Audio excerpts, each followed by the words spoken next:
বিশেষজ্ঞরা বলছেন ২০২৬ সাল ভারতের ভূরাজনৈতিক ইতিহাসে একটি টার্নিং পয়েন্ট হতে চলেছে।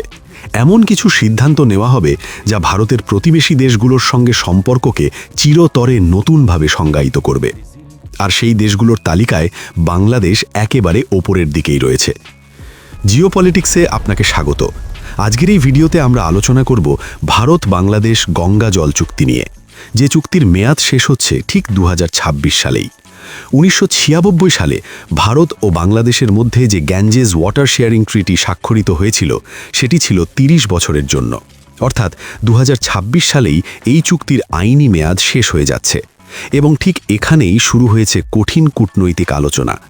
বাংলাদেশের বড় প্রশ্ন, ভারত কি এই চুক্তি নবায়ন করবে? করলে কোন শর্তে? বাংলাদেশ আগের মতোই পানি পাবে নাকি কম? ভারতে যে নদীকে আমরা গঙ্গা বলি, বাংলাদেশে সেই একই নদী পরিচিত পদ্মা নামে। এই পদ্মা ব্রহ্মপুত্র মেঘনা নদী ব্যবস্থাই বাংলাদেশের কৃষি, পানীয় জল ও খাদ্য নিরাপত্তার মেরুদণ্ড। এক মুহূর্ত কল্পনা করুন, এই নদীগুলোর যে কোনো একটির প্রবাহ যদি মারাত্মকভাবে কমে যায়, তাহলে লক্ষ লক্ষ মানুষের জীবন বিপর্যস্ত হয়ে পড়বে। এটাই বাংলাদেশের উদ্বেগের মূল কারণ। পুরো গঙ্গাজল চুক্তির কেন্দ্রবিন্দু বা এই সম্পূর্ণ চুক্তি নির্ভর করে ফারাক্কা ব্যারেজের ওপর। চুক্তি অনুযায়ী প্রতি বছর ১ জানুয়ারি থেকে ৩১ মে অর্থাৎ শুষ্ক মৌসুমে ফারাক্কায় কত কিউসেক জল প্রবাহিত হচ্ছে তার ওপর ভিত্তি করে জল ভাগ হয়। সূত্রটা খুব পরিষ্কার। যদি প্রবাহ ৭০,০০০ কিউসেকের কম হয়, ভারত পায় ৪০,০০০ কিউসেক, বাকি বাংলাদেশ। যদি প্রবাহ ৭০ থেকে ৭৫,০০০ হয়, তাহলে 50-50 ভাগ। আর সবচেয়ে গুরুত্বপূর্ণ বিষয়, বাংলাদেশকে ন্যূনতম ৩৫,০০০ কিউসেক জল দেওয়ার গ্যারান্টি রয়েছে।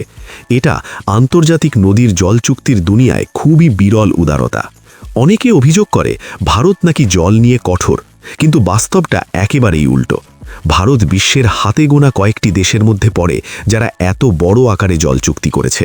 পাকিস্তানের সঙ্গে ইন্ডাস ওয়াটার ট্রিটি, বাংলাদেশের সঙ্গে গঙ্গা চুক্তি, নেপালের সঙ্গে মহাকালী, কোশি ও গণ্ডক চুক্তি।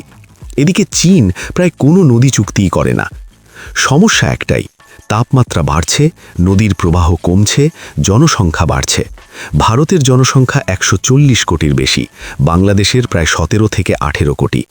আগামী দিনে জল হবে ভারতীয় উপমহাদেশের সবচেয়ে বড় সংকট। অনেক বিশেষজ্ঞ তো বলেই ফেলছেন, ভবিষ্যতের যুদ্ধ হবে জল নিয়ে। এই পরিস্থিতিতে ভারতকে ভাবতেই হবে, নিজের জনগণের পানীয় জল ও কৃষির নিরাপত্তা আগে না চুক্তির রাজনীতি।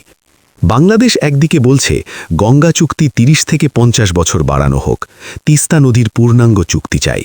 এই দাবিগুলো তুলছেন মোহাম্মদ ইউনুস সহ একাধিক প্রভাবশালী ব্যক্তি। কিন্তু অন্যদিকে ভারতের শিলিগুড়ি করিডর, ভারতের 7 সিস্টার স্টেটস বিচ্ছিন্ন করার মতো উগ্র স্লোগান বারবার শোনা যাচ্ছে। প্রশ্ন উঠছে, এই পরিস্থিতিতে ভারত কি নিঃশর্ত উদারতা দেখাবে?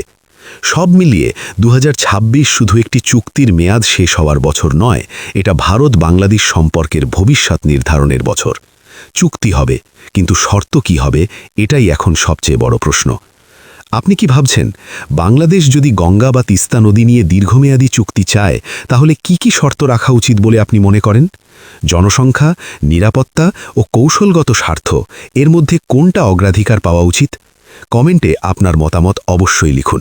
ভিডিও ভালো লাগলে লাইক করুন, আর এমন বিশ্লেষণ পেতে চ্যানেল সাবস্ক্রাইব করতে ভুলবেন না।